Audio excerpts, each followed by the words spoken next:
அனைவராலும் மிகவும் பிரபலமாக அண்ணா அல்லது அறிஞர் அண்ணா என அழைக்கப்பட்ட காஞ்சிபுரம் நடராஜன் அண்ணாதுரை முதலில் திராவிட மற்றும் தமிழ்நாடு தென்னிந்திய மாநில முதலமைச்சராக காங்கிரஸ் அல்லாத தலைவராக இருந்தார். ஒரு நடுத்தர வர்க்க குடும்பத்தில் பிறந்த காஞ்சிபுரம் நடராஜன் அண்ணாதுரை அரசியலில் இறங்குவதற்கு முன்பு ஒரு பள்ளி ஆசிரியராகவும் பத்திரிகையாளராகவும் பணியாற்றினார். திராவிட கட்சி, திராவிட கழகம் மூலம் தன்னுடைய அரசியல் வாழ்க்கையை தொடர்ந்த காஞ்சிபுரம் நடராஜன் அண்ணாதுரை பிறகு தன்னுடைய ஆதரவாளர்களுடன் திராவிட முன்னேற்ற கழகம் என்ற தனது சொந்த கட்சியை உருவாக்கினார். அரசியல் உலகில் மிகவும் செல்வாக்கு பெற்று விளங்கிய அண்ணா அவரின் மறைவிற்கு பின் இவரது பெயரால் அண்ணா திராவிட முன்னேற்ற கழகம் என்ற ஒரு கட்சி எம்.ஜி. ராமச்சந்திரனால் 1972ஆம் ஆண்டு துவங்கப்பட்டது. தமிழக முதல்வராக தன்னுடைய முதல்வர் பணியை சிறப்பாக செய்த அண்ணாவின் புகழ் சாதாரண மக்களிடையே பெரும் புகழை தேடித் தந்தது. இவர் நவீன இந்தியாவின் செல்வாக்கு மிகுந்த வலிமையான அரசியல் தலைவர்களுள் ஒருவராக கருதப்படுகிறார். அது மட்டுமல்லாமல் இவர் அனைவராலும் பாராட்ட பெற்ற ஒரு சிறந்த பேச்சாளராகவும் தமிழ் மற்றும் ஆங்கில இலக்கிய எழுத்தாளராகவும் மற்றும் ஒரு மேடை நாடகராகவும் புகழ் பெற்றார். அண்ணா அவர்கள் நடராஜன் மற்றும் பங்காரு அம்மாளுக்கு மகனாக செப்டம்பர் 15, 1909 காஞ்சிபுரத்தில் பிறந்தார். இவர் செங்குந்த முதலியார் வகுப்பை சார்ந்த ஒரு நடுத்தர நெசவாளர் குடும்பத்தைச் சேர்ந்தவர். இவர் தனது பள்ளி படிப்பை சென்னையில் உள்ள பச்சையப்பா உயர்நிலைப் பள்ளியில் தொடங்கினார். ஆனால் தன்னுடைய குடும்ப பொருளாதார சூழ்நிலை காரணமாக தனது பள்ளி படிப்பை பாதியில் நிறுத்திவிட்டு காஞ்சிபுரம் நகராட்சி அலுவலகத்தில் கிளர்க்காக வேலை புரிந்தார். பிறகு அவர் தன்னுடைய பட்டப்படிப்பை பச்சையப்பா கல்லூரியில் தொடர்ந்தார். 1930 தனது 21வது வயதில் ராணியை மணமுடித்தார். பின்னர் 1934 BA பட்டமும் பிறகு MA மற்றும் முதுகலை பட்டமும் பெற்றார். தன்னுடைய கல்லூரி வாழ்க்கைக்கு பிறகு ஆங்கில ஆசிரியராக பச்சையப்பன் உயர்நிலைப் பள்ளியில் தனது ஆசிரியர் பணியை தொடர்ந்தார். ஆனால் குறுகிய காலத்திலேயே ஆசிரியர் தொழிலை விட்டு பத்திரிகை மற்றும் அரசியலில் ஈடுபாடு கொண்ட அண்ணா தன்னை முழு அரசியல்வாதியாக தன்னுடைய வாழ்க்கை பயணத்தை தொடங்கினார். தனது கல்லூரி வாழ்க்கைக்கு பிறகு அரசியலில் ஈடுபட மிகவும் ஆர்வம் கொண்ட அண்ணா 1934ஆம் ஆண்டு கோவை மாவட்டம் திருப்பூரில் நடந்த ஒரு இளைஞர் மாநாட்டில் பெரியாருடனான முதல் சந்திப்பு ஏற்பட்டது. அவருடைய கொள்கைகள் மிகவும் அவரை ஈர்த்தது. அதனால் பெரியாரின் நீதி கட்சியில் சேர்ந்து அரசியல் பணியாற்றினார். பிறகு பெரியாருக்கும் அண்ணாவுக்கும் ஏற்பட்ட கருத்து வேறுபாட்டால் நீதி கட்சியிலிருந்து பிரிந்து திராவிட முன்னேற்ற கழகம் என்ற தனது சொந்த கட்சியை 1949 உருவாக்கினார்.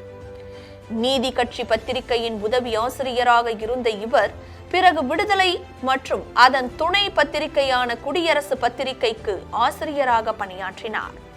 அது மட்டுமல்லாமல் திராவிட நாடு என்ற தலைப்பில் ஒரு தமிழ் இதழையும் தொடங்கினார். இந்திய சுதந்திர போராட்டத்தின் போது காலனி ஆதிக்கத்தை இந்திய தேசிய காங்கிரஸ் மிகவும் வன்மையாக கண்டித்தது.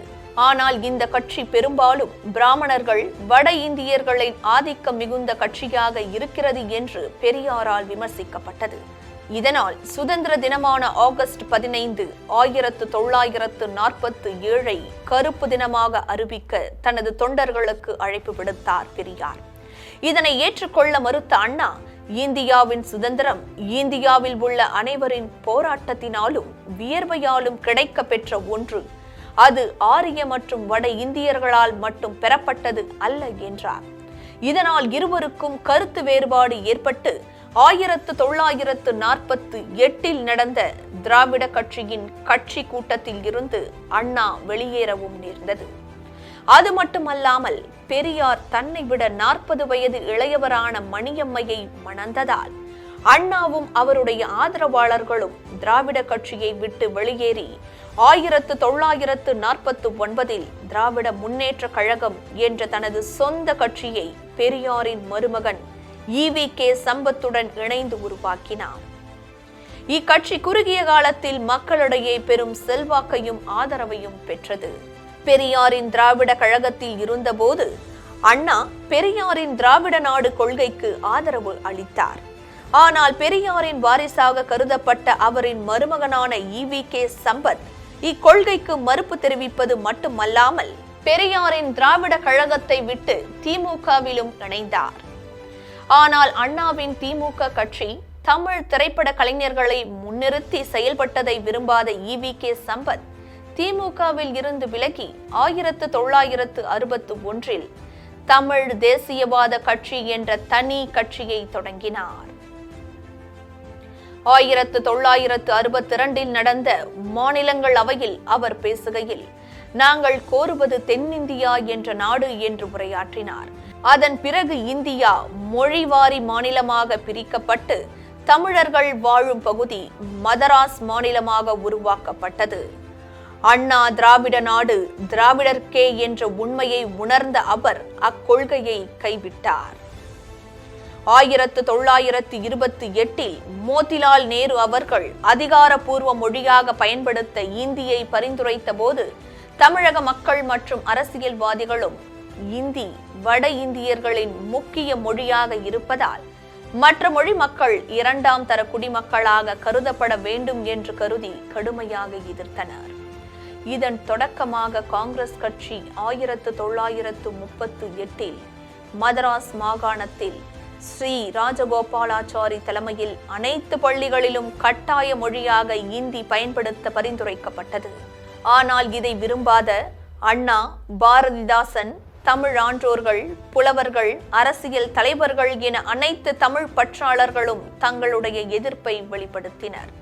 இது மிகப்பெரிய போராட்டமாக வெடித்தது மட்டுமல்லாமல் போராட்டத்தில் ஈடுபட்டவர்கள் கைது செய்யப்பட்டு சிறையிலும் அடைக்கப்பட்டனர். இந்த போராட்டத்தில் நடராஜன் என்பவர் தமிழுக்காக உயிரையும் தியாகம் செய்தார். அவரின் இறப்பு இந்தி எதிர்ப்பு போராட்டத்திற்கு ஒரு முக்கிய தூண்டுகோலாகவும் இருந்தது. இதன் விளைவாக பிப்ரவரி 1938 காஞ்சிபுரத்தில் நடைபெற்ற இந்தி எதிர்ப்பு போராட்டத்தில் அண்ணாதுரை, பாரதிதாசன் உட்பட பல தமிழறிஞர்கள் கலந்து கொண்டு தங்களுடைய எதிர்ப்பை வெளிப்படுத்தினர். 1950 இந்தியா ஒரு குடியரசு நாடாக மாறிய போது இந்தியை இந்தியாவின் அலுவலக ஆட்சி மொழியாக 15 ஆண்டிற்கு பின் 1965 நடைமுறைப்படுத்தப்படும் என அறிவிக்கப்பட்டது. இந்த அறிவிப்பு தமிழக மக்களிடையே பெரும் கவலையை ஏற்படுத்தியது. இதனால் 1960 திமுக கட்சி அண்ணாவின் தலைமையில் கட்டாய இந்தி மொழி திணிப்பை எதிர்த்து சென்னையில் உள்ள கோடம்பாக்கத்தில் இந்தி எதிர்ப்பு மாநாடு நடத்தப்பட்டது. பிறகு இந்திய குடியரசுத் தலைவர் வருகையின் பொழுது கருப்பு கொடி காட்டி தங்களின் எதிர்ப்பை தெரிவித்தனர். இதனை கண்ட இந்திய பிரதமர் ஜவஹர்லால் நேரு இந்தி பேசா மக்கள் விரும்பும் வரை ஆங்கிலமே ஆட்சி மொழியாக நீடிக்கும் வண்ணம் இந்திய அரசியல் அமைப்பில் சட்ட திருத்தம் நிறைவேற்றினார். அதன் பிறகு கருப்பு கொடி ஆர்ப்பாட்டம் கைவிடப்பட்டது. இந்த போராட்டம் 1967 நடந்த தேர்தலில் அண்ணா வெற்றி பெற ஓர் முக்கிய காரணமாகவும் அமைந்தது. 1967 நடந்த தேர்தலில் காங்கிரஸ் கட்சியை எதிர்த்து 9 மாநிலங்களில் திமுக வெற்றி பெற்றது. ஆனால் காங்கிரஸ் கட்சி சென்னையில் மட்டுமே வெற்றி பெற்றது. இந்த வெற்றியின் மூலம் 1967 பிப்ரவரியில் சென்னை மாநில அமைச்சரானார் அண்ணா. ஆட்சி பொறுப்பை ஏற்றதும் சுயமரியாதை திருமணங்களை சட்டபூர்வமாக்கி தனது திராவிட பற்றை உறுதிப்படுத்தினார். மேலும் மதராஸ் மாநிலம் என்றிருந்த சென்னை மாகாணத்தை தமிழ்நாடு என்று பெயர் மாற்றி தமிழக வரலாற்றில் நீங்கா இடம் பெற்றார். அது மட்டுமல்லாமல் கர்நாடகா, ஆந்திர பிரதேசம் மற்றும் கேரளா போன்ற அண்டை மாநிலங்களில் நிலவும் 3 மொழி திட்டத்திற்கு எதிராக தமிழ், ஆங்கிலம் என்ற இருமொழி கொள்கையை அமல்படுத்தினார். பின்னர் ஜனவரி 3, 1968 2ஆம் உலக தமிழ் மாநாடு நடத்தப்பட்டது. ஏப்ரல், மே 1968 ஏல் என்ற அமெரிக்க பல்கலைக்கழகம் இவருக்கு சுப பெலோஷிப் என்ற விருதை வழங்கி கௌரவித்தது. இந்த விருதை பெற்ற அமெரிக்கர் அல்லாத ஒரு இந்தியர் என்ற பெருமையை தேடித் தந்தது. பின்னர் அதே ஆண்டில் அவருக்கு அண்ணாமலை பல்கலைக்கழகத்தின் மூலமாக கௌரவ முனைவர் பட்டமும் வழங்கப்பட்டது. அண்ணா அரசியல் வாழ்க்கையை தவிர நாடகங்களுக்கும் திரைப்படங்களுக்கும் திரைக்கதைகள் எழுதும் திறமை படைத்தவராக விளங்கினார். அது மட்டுமல்லாமல் அண்ணாதுரை ஒரு மிகச்சிறந்த தமிழ் சொற்பொழிவாளரும் மேடை பேச்சாளரும் ஆவார். அவருக்கே உரித்தான தனிப்பட்ட பாணியில் அனைவரையும் கவர்கின்ற வகையில் பேசும் திறன் மற்றும் எழுத்தாற்றலும் பெற்றவராக விளங்கினார். அவர் பல நாவல்கள், சிறுகதைகள் மற்றும் அரசியல் சார்ந்த மேடை நாடகங்களையும் எழுதினார். அவர் தனது சொந்த நாடகங்களில் நடித்தும் உள்ளார். மேலும் 1948 எழுதப்பட்ட லட்சிய வரலாறு மற்றும் வாழ்க்கை புயல், ரங்கோன் ராதா, பார்வதி BA, கலிங்கராணி மற்றும் பாவையின் பயணம் இவரின் முக்கிய படைப்புகளாகும். 1948 ஆண்டு நல்ல தம்பி என்ற திரைப்படத்தை முதலில் அரங்கேற்றினார். இந்த படம் ஜமீன்தாரி ஒழிப்பு முறையை வலியுறுத்தி எடுக்கப்பட்ட திரைப்படமாகும். இந்த படத்தில் NS கிருஷ்ணன் முக்கிய கதாபாத்திரத்தில் நடித்துள்ளார். இந்த படம் இவருக்கு 12,000 ரூபாயை பெற்று தந்தது. இது அந்த நேரத்தில் ஒரு பெரிய தொகையாகும்.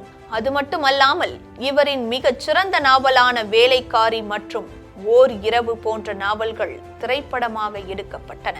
இத்தகைய திரைப்பட பணியின் மூலமாக Narayanaswamy, KR Ramasamy, NS Krishnan, S Rajendran, Sivaji Ganesan மற்றும் MG ராமச்சந்திரன் போன்ற திரை நட்சத்திரங்களின் ஆதரவு இவருக்கு கிடைக்கப் பெற்றது.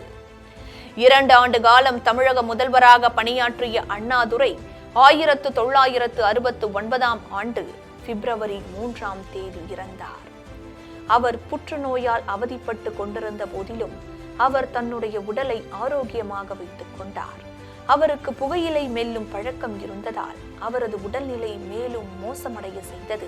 அவரின் இறுதி மரியாதையில் பெருந்திரளான மக்கள் கலந்து கொண்டனர்.